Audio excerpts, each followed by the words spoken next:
on se retrouve pour un épisode sur le cinéma de Sergio Leone. Plus précisément ici, un épisode sur la trilogie du dollar. Donc Sergio Leone est un réalisateur italien qui commencera en tant qu'assistant réalisateur, puis réalisera 2 films que je ne vais pas couvrir. Mais ensuite, après ces 2 films anecdotiques, il va créer 2 trilogies immenses dans l'histoire du cinéma et s'arrêter là. Et aujourd'hui, on va parler de la première, qui est la trilogie du dollar. La trilogie du dollar est composée de Pour une poignée de dollars en 64 et Pour quelques dollars de plus en 65 et enfin Le Bon, la Brute et le Truand en 1966. Aussi, petite précision, ce qui est intéressant, c'est que c'est considéré comme une trilogie, mais c'est pas une trilogie narrative. Dans le sens où ce qui se passe dans le premier ou dans le deuxième ne vont pas impacter narrativement les films qui suivront. Donc, par exemple, on retrouve l'immense Clint Eastwood dans ces 3 films. Même si ces personnages peuvent avoir beaucoup de similarités, il a une identité différente et les 3 films n'ont vraiment rien à voir narrativement, hormis donc les acteurs et les lieux et forcément les thèmes de ces films. Donc, nous commençons en 1964 avec Pour une poignée de dollars. Donc, qui est un film très important. Ce n'est pas le premier film considéré comme un western spaghetti, mais c'en est sûrement le premier vraiment connu. Je reviendrai sur le terme de western spaghetti un petit peu plus tard. Un des premiers films, si ce n'est le premier film important de Clint Eastwood. Au casting, on retrouvera aussi Gian Maria Volonté, qu'on retrouvera dans le second opus de la trilogie. On le retrouve aussi dans Le Cercle Rouge de Melville. Et bon, pour Clint Eastwood, je sais pas si j'ai besoin de résumer toute la carrière de Clint Eastwood, mais Clint Eastwood, un des plus grands acteurs et aussi réalisateurs du cinéma américain. Et donc, pour résumer brièvement l'histoire, le personnage de Clint Eastwood, donc l'homme sans nom ou Joe, qui arrive dans une ville, et dans cette ville cohabitent 2 gangs rivaux, donc les Baxters et les Roros. Donc les Baxters contrôlent les armes de la ville et les Roros contrôlent l'alcool de la ville. Donc Joe Clint Eastwood va faire en sorte de s'attirer les bonnes grâces de chacun de ces gangs en les retournant un peu l'un contre l'autre et toujours en tirant profit de ce conflit. Mais alors, première chose importante liée à ce film, c'est le fait que c'est un remake de Yojimbo en 61 de Kurosawa. Les 2 films ont énormément de similarités. Après, Leone a mentionné le fait que Yojimbo était aussi tiré de romans et qu'il s'est inspiré de cela. Bon, ensuite, on passe en 1965 avec Et pour quelques dollars de plus. Alors, cette fois-ci, on garde Clint Eastwood et Gian Maria Volonté. Et cette fois, on va avoir en autre personnage principal Lee Van Cleef, qui jusque-là était un acteur plus que secondaire, et qui, à partir de ce film, va gagner une notoriété immense. Et d'ailleurs, je trouve ça dommage qu'il soit devenu célèbre aussi tard, parce qu'il a un visage, c'est un acteur phénoménal. Il n'avait pas eu de rôle qui lui allait. Et ici, Leone lui a créé 2 rôles, donc ici dans Et pour quelques dollars de plus, et ensuite dans Le Bon, la Brute et le Truand. Il lui a créé 2 rôles faits littéralement pour Lee Van Cleef. Et on a d'ailleurs aussi, bon, personnage secondaire, mais on a aussi Klaus Kinski, aussi un immense acteur dans ce film. Et donc ici, on a 2 chasseurs de primes, donc un joué par Clint Eastwood, Manco, et Mortimer joué par Lee Van Cleef. Et aussi, on a le personnage joué par Gian Maria Volonté, El Indio, qui est un bandit, un criminel, qui est libéré de prison par ses acolytes. Tout le film tournera autour des 2 chasseurs de primes qui essaieront de l'arrêter pour sa prime importante ainsi que celle de ses acolytes. Et aussi intéressant, quelque chose qu'on n'avait pas dans le premier, c'est qu'ici on a un flashback lié au passé de El Indio qui est intimement lié avec celui de Mortimer, donc Lee Van Cleef. Mais encore une fois, je vais pas en dire plus pour pas vous gâcher le plaisir. Et enfin, on passe alors au largement plus connu des 3, Au Bon, la Brute et le Truand. Et aussi, chose impressionnante, c'est que ces 3 films sont sortis en 3 années consécutives. On garde Clint Eastwood comme dans les 2 premiers, on garde Lee Van Cleef dans le deuxième, et on rajoute Eli Wallach aussi, un autre immense acteur. Le Bon, c'est Clint Eastwood, la Brute, c'est Lee Van Cleef, et enfin le Truand, c'est Eli Wallach. Donc on a vraiment le bon et le mauvais, donc Clint Eastwood, Lee Van Cleef. Et Eli Wallach, en version originale, c'est The Ugly, le moche, le laid, et ça lui colle à la peau par rapport à son côté un peu bouffon qu'il a dans le film. Mais en français, on est sur le truand, donc je trouve un peu quelque chose de similaire à la brute. Et du coup, c'est un peu comme si on avait, pour faire très simple, celui qui représente le bon Clint Eastwood et 2 qui représentent le mal. Alors que il y a le bon, le mauvais, et Eli Wallach même si c'est un personnage, et en soi, c'est bête à dire, même Clint Eastwood n'est pas un personnage moralement bon en tant que tel dans ce film, mais on a quelque chose de plus complexe qu'un simple truand pour Eli Wallach. Et donc, on a ces trois personnages qui vont apprendre l'existence d'un coffre contenant 200 000 dollars. Tout le film va se passer où ils vont se croiser dans plein de configurations différentes, et leur but final, c'est de trouver ce coffre. Au cours du film, Tuco va apprendre où se trouve ce coffre, donc dans un cimetière, et le bon sera le seul à savoir quel est le nom inscrit sur cette tombe. D'où le fait que ces deux derniers vont devoir collaborer ensemble une bonne partie du film. D'ailleurs, j'en profite pour faire une petite digression par rapport aux personnages dans cette trilogie, dans le sens où, comme je disais, Tuco dans ce troisième opus est un personnage nuancé, comme le sont les autres personnages importants. Mais c'est vrai que c'est quelque chose qui pouvait être décrié dans les deux premiers opus. C'est le côté un peu manichéen des personnages, donc avec par exemple Joe, donc Clint Eastwood dans le premier, qui globalement est le gentil dans l'histoire. Et dans le 2, on avait aussi donc Clint Eastwood et Lee Van Cleef qui étaient en opposition avec l'antagoniste qui était El Indio, donc Gian Maria Volonté. Mais ce que j'aime beaucoup dans ce 3, c'est que cette fois-ci, ce n'est plus une question de renverser un ennemi, alors certes bien sûr pour gagner une certaine somme, pour l'appât du gain, mais dans ce troisième opus, tout ce qui va motiver les personnages, c'est juste l'argent, mais cette fois-ci sans passer par le meurtre ou l'arrestation d'un antagoniste. On a certes Lee Van Cleef qui est le plus sanglant de ces trois-là, on a Clint Eastwood qui est le moins pire moralement, et en fait ce qui est super intéressant c'est que le personnage d'Eli Wallach, on a notamment une scène avec son frère qui est dans la religion, qui vit sa religion, et donc on a toute l'opposition avec Tuco qui bien sûr est un peu à l'opposé de ça. Cependant, Tuco est aussi le personnage le plus humain, le plus, dans un sens, le plus vulnérable, le plus comique, le plus parodique. C'est lui aussi qui représente un peu le cœur, un peu l'humanité de ce film. Et du coup, ça serait peut-être mon personnage, et pour moi le personnage un peu, alors pas qui porte le film sur ses épaules, mais le personnage le plus intéressant sur ce troisième opus.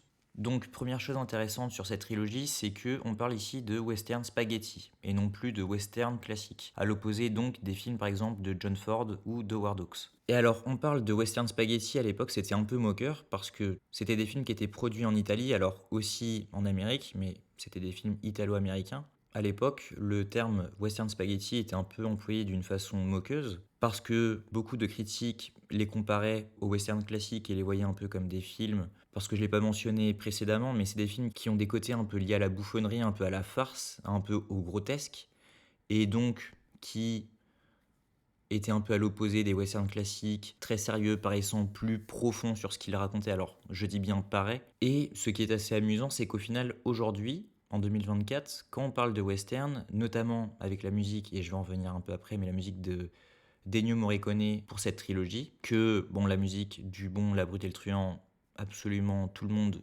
l'a en tête. Et aussi, ces films sont bien plus inscrits dans la culture populaire. Alors après, je dis ça, mais surtout en Europe en tout cas. Peut-être qu'aux États-Unis, on est plus sur du 50-50 avec les films de John Ford et de Howard Hawks, parce que c'est quand même des films américains extrêmement importants. Mais ce que je trouve un peu comique, c'est que ce qui à la base était une alternative au western classique et qui était vu un peu comme un produit bâtard, naissant du western classique, mais avec bien sûr plein de différences. Et au final, ces films, ces western spaghetti, sont devenus, j'ai l'impression, dans l'inconscient collectif, les films auxquels on pense quand on pense au western tout simplement.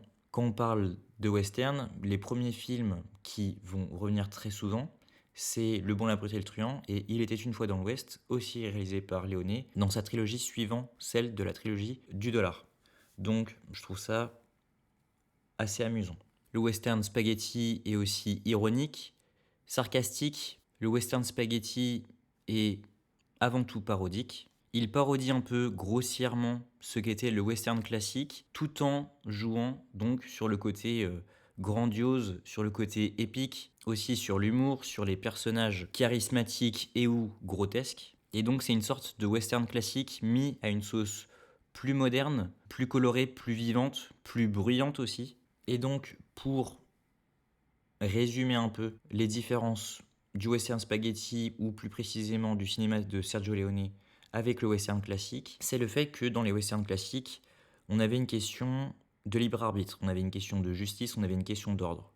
Alors, je ne dis pas, je ne tomberai pas dans le piège, dans la facilité de dire que les films de John Ford ou Dogs, dans une moindre mesure, étaient des films manichéens avec les gentils américains et les méchants soit bandits, soit indiens, même si certains peuvent s'en rapprocher. Mais ces films avaient quand même pour propos la question du bien et du mal, le fait de choisir entre les deux. Et même si les camps dans lesquels les personnages à l'étranger étaient assez prévisibles, il y avait quand même une liberté par rapport à ce choix.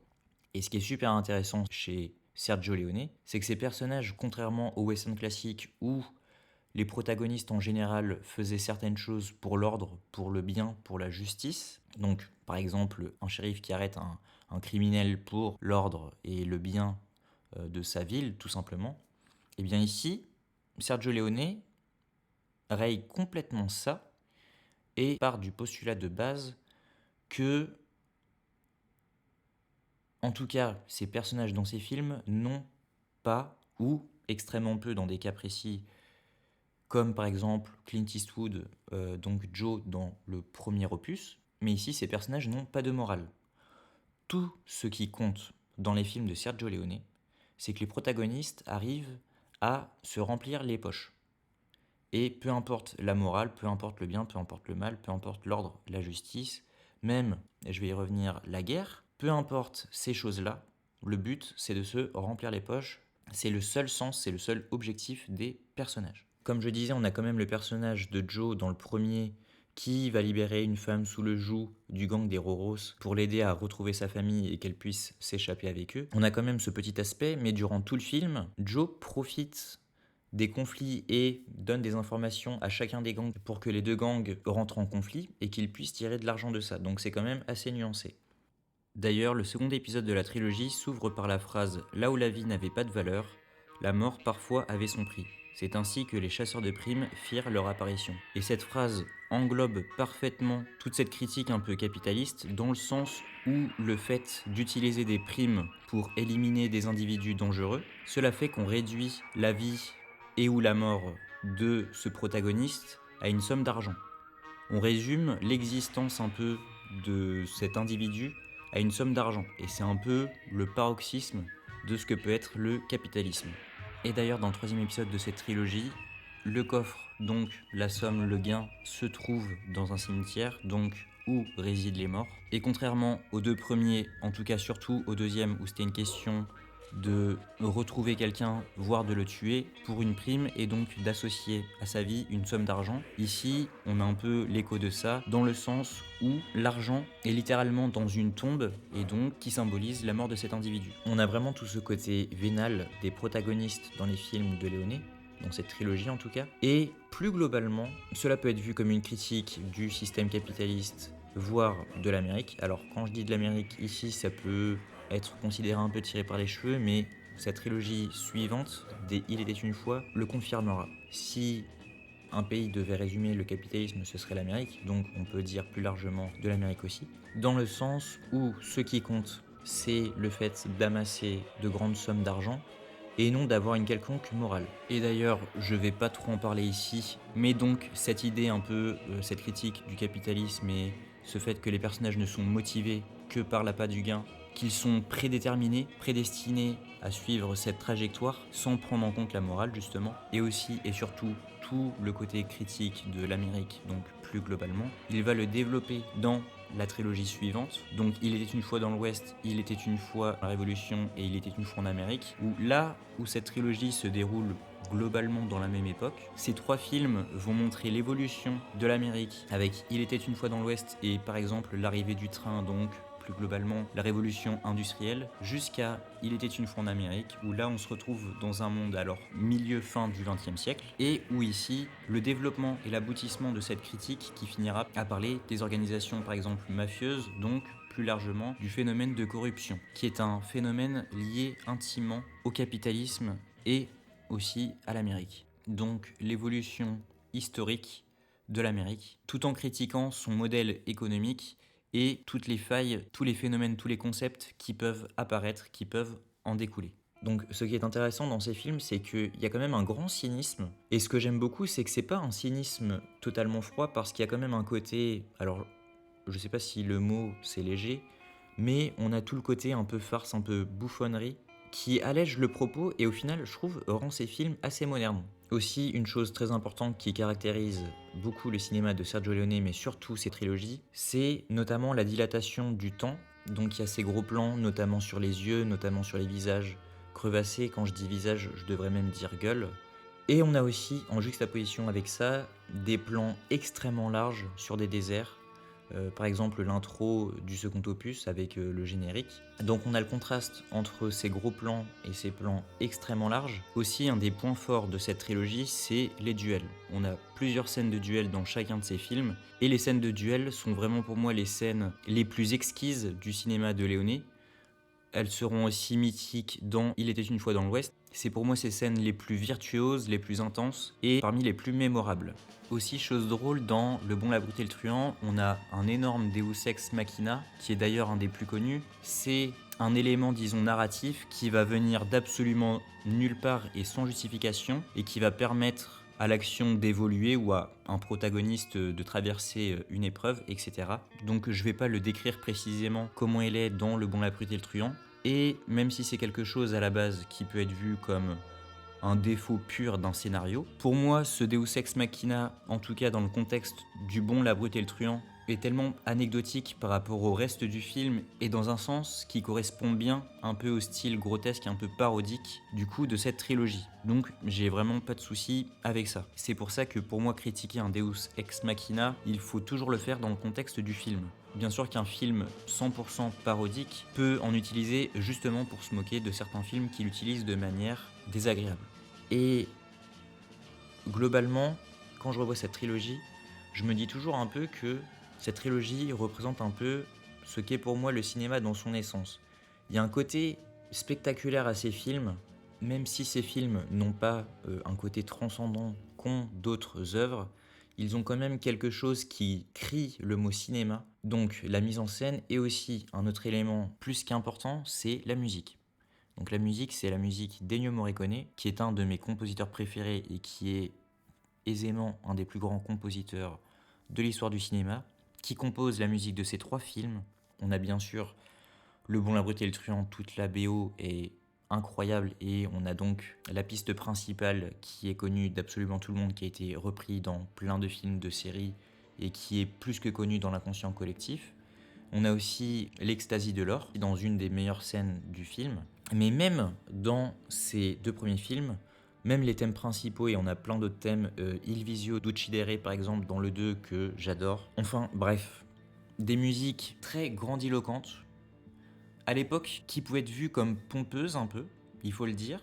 Mais voilà, les musiques sur cette trilogie sont vraiment incroyables. Peut-être même tout simplement une de mes BO préférées si on prend toute la trilogie en compte. Aussi, une chose que j'adore quand je regarde cette trilogie, c'est que vraiment on a l'impression que ces 3 films, donc sortis en 3 années consécutives, on a vraiment le premier qui, que ça soit scénaristiquement, que ça soit en termes de mise en scène, au niveau des personnages, de la musique, etc., qui paraît le film le plus humble, le plus modeste. Alors quand je dis ça, le premier reste vraiment un excellent film. Et on a le 2 où Leone va développer toutes ses idées, améliorer un peu chaque aspect du film, et on a le 3 un peu qui est l'aboutissement des 2 premiers, et donc on a vraiment quelque chose d'évolutif sur les 3 qui est super appréciable et qu'on retrouve très rarement sur d'autres trilogies. Et ce qui est intéressant aussi, c'est que contrairement au western classique où on pouvait avoir comme antagonistes des Indiens, par exemple dans les films de Ford, ici il n'y a quasiment aucune mention d'Indiens. Alors ça peut être aussi expliqué par le contexte de l'époque, etc.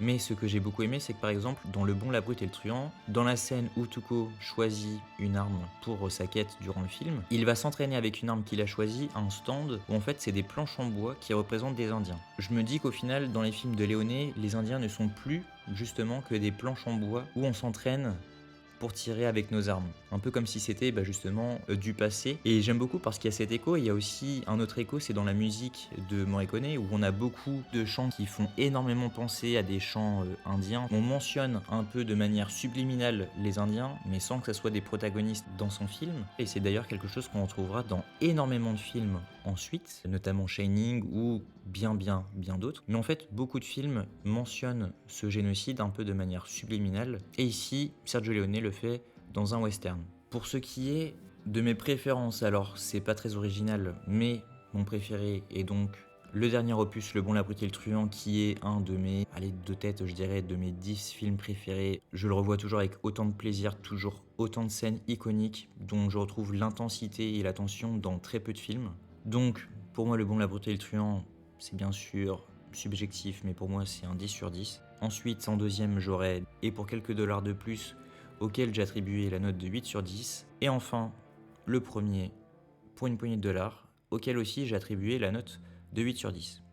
Pour nuancer mon propos sur mon appréciation de ces films, c'est 3 films que j'adore, mais il peut y avoir, allez, certaines, alors vraiment je chipote, c'est vraiment pour trouver des petits défauts, certaines petites longueurs au milieu de ces... Alors le premier non, parce qu'il est assez court, il dure 1h40, mais le deuxième et le troisième... Mais après c'est aussi ce qui fait le cinéma de Leone. On a des passages extrêmement lents, on a beaucoup de scènes qui aiment prendre le temps, et alors c'est une chose que j'apprécie en règle générale. Et aussi, on a des moments de violence très abrupts, très rapides. Et donc on a vraiment aussi le contraste entre les deux qui renforce du coup les deux. Par exemple, quand je parle de longueur dans les milieux de ces films, je parle notamment de la séquence liée à la guerre de sécession dans Le Bon, la Brute et le Truand, alors qui en soi est super intéressant par rapport à ce qu'elle raconte, parce que ça montre que on a nos 3 protagonistes qui vont être pris malgré eux dans le tumulte de cette guerre qui a lieu, plus précisément d'une bataille, et on voit bien qu'ils vont justement profiter